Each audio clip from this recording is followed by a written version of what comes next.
Imagine a quiet, picturesque orchard. Now imagine it teeming with juice-laden, ripe oranges. This is the birthplace of Natalie's Orchid Island Juice Company, a $120 million a year venture steered by a remarkable mother-daughter duo, Marygrace and Natalie Sexton.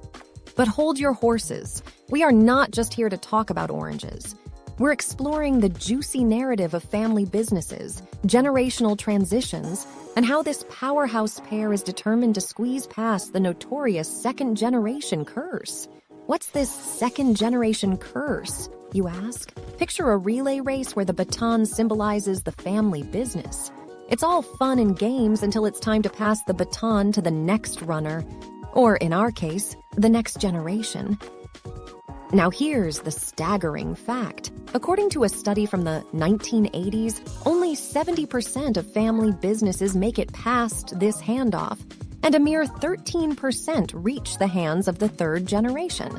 But the Sextons, they are determined not to drop the baton. The problem lies not in the willingness to pass the baton, but in the readiness of the receiver to take on the challenge. This is where Natalie's story begins.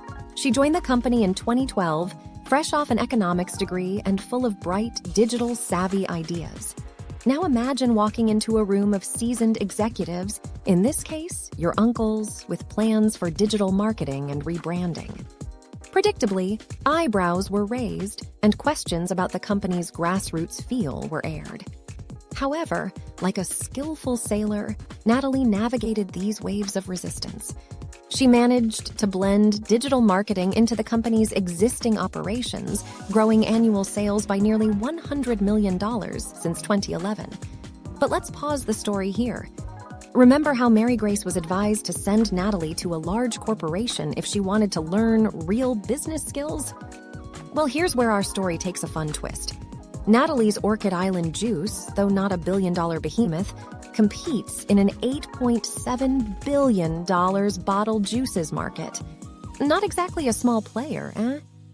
Natalie argues that her experience at Orchid Island Juice has provided a more holistic business education, as the company's size allowed her to dip her toes in every department. Picture a playground, a sandbox, if you will. It's smaller than the real world, but it lets you experiment, take on various roles, and learn from the ground up. Another interesting nugget from our story: family feuds. Nothing like a good old family disagreement to spice up board meetings. But Natalie views these clashes as a hidden advantage. Just like a perfectly seared steak, a dash of disagreement, when done right, can enhance productivity. The Sextons' familiarity with each other allows for direct, unfiltered communication, which in the corporate world is a breath of fresh air. But don't be mistaken. Running a family business isn't a walk in the park, or in this case, an orchard. It requires a keen focus, a deft navigation of family dynamics, but if done right, the rewards are bountiful. For the Sextons, the juice is certainly worth the squeeze. So, as Marygrace prepares to pass on the baton of CEO to her daughter, we see not just a transition, but a transformation.